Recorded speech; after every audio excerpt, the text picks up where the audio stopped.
Libya was a different kind of calculation, and we didn't lose a single person. We didn't have a problem in supporting our European and Arab allies in working with NATO, and now we've got to support the Libyan people.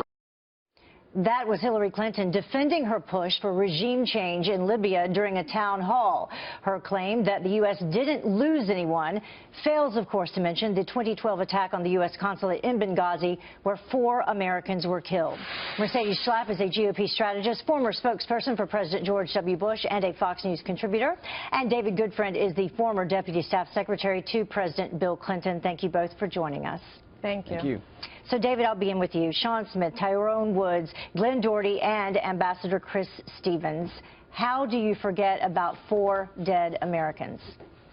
You don't, and Hillary Clinton has mentioned them in other speeches. I interpreted what she said to mean losing allies, but I think what's interesting here is, was it a gaffe or was it a mistake when Donald Trump used racist terms to describe Mexicans or Muslims, or failed to call the Ku Klux Klan evil? I mean, that's a big, big deal. What you're talking about here is simply not even close to what we're talking about. And I think what we're actually... You don't mean to say that the death of the 4 Americans was not a big deal. You're saying that her gaffe... Of course, I said her gaffe when she said lose others. I interpreted that to mean lose allies. In other speeches, she's talked about all the people she knew and how tragic it was and how painful it was for her. Of course, she's talked about that. What I'm trying to tell you is... Well, she failed to mention that, David. Hold on a second. You can't even compare. Donald Trump today is tweeting saying, I can't wait to take it out on Hillary Clinton. I can't wait to go attack Hillary Clinton. Well, let's talk about Donald Trump and what he says. You're trying to make a kind of equivalency here that I just don't see. Well, but right now we're see the equivalency. Okay, but right now we're talking specifically about Hillary Clinton and the race on the Democratic ticket against Bernie Sanders. And so I'll toss it over to you, Mercedes. This is not her first gaffe, whether you consider it a gaffe or not. It's actually her second in just as many days. Spent a lot of Monday trying to walk back comments that she made about coal. Listen to this. I'm the only candidate which has a policy about how to bring economic opportunity using clean, renewable energy as the key into coal country, because we're going to put a lot of coal miners and coal companies out of business. Definitely not something that you should say when you're talking about a lot of these states that depend on coal for their jobs, Mercedes. That's absolutely right. For example, in the case of Ohio, that's why she struggles with the white working class.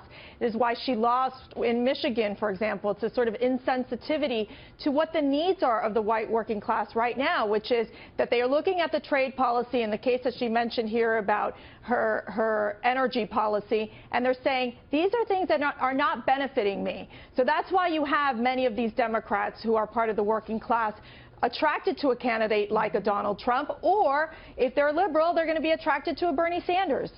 And David, you know, 36% of people across this country actually trust Hillary Clinton. So she does have a trust issue, a perception, possibly a problem there. And when she makes gaffes like this and then goes back and tries to, you know, restate and state another way, it just adds to that, does it not? Hillary said, in a very honest way, I felt, she said, I'm not the greatest politician. I'm not like my husband, Bill. I'm not like President Obama. I'm just not. And I think that's right. I think she's going to be a great president. I think she's an excellent leader. She's incredibly gifted in those ways. But when it comes to speaking in front of a crowd, she'd probably rather sit down with you and talk one-on-one about policy. I mean, that's really where she feels more comfortable. So I would definitely tell you that, and this won't be the last time either, she'll say things that don't come off trippingly upon the tongue, if you will, the way Shakespeare might say, but she's conveying a message. Let me talk about that message about coal. She's acknowledging we're losing jobs in coal. That's not anything new. What she's saying is, because of the regulations that the President Obama has put into place, and she's going to follow. I want to put those people back to work. I want to put those people back to work in renewable energy, and that's a fair point. You've got to be able to give somebody a new direction to go in. This is generations and generations of coal miners in our country, David. And for her to actually just say they are not, basically say they are not important, and that she's the one that's going to decide their future, is just wrong. And that is why she is so disconnected. No, David, she is so disconnected to the working class. It is why a Bernie Sanders, for example, is making inroads with the white voters in the Democratic Party. You know this. Let's move forward on that. Let's move forward on that, and I'll let you comment on it, David. Senator Bernie Sanders focusing his campaign right now on the Midwest, where voters in Illinois, Missouri, Ohio, they, of course, headed to the polls today as well. Can he pull off some of those wins and boost his campaign with the demographic in those states? He seems to think that he can. Well, I think he's alluding to Michigan, which was a good victory for him, and I salute him for it.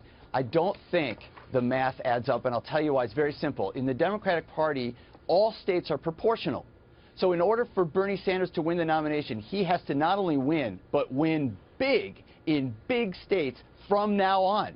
I just don't see that happening. So to your point, will he win a couple states? I'm going to bet that he does. But will he win the nomination? I'm going to bet he won't. All right. Mercedes, final word. Look, I think Hillary is the queen of the South. She's been winning a lot of these southern states. She has a huge lead with superdelegates. She only needs 35% of the remaining delegates and superdelegates to win. She should win this nomination. All right. Thank you both for joining us. Love the fiery conversation between the two of you.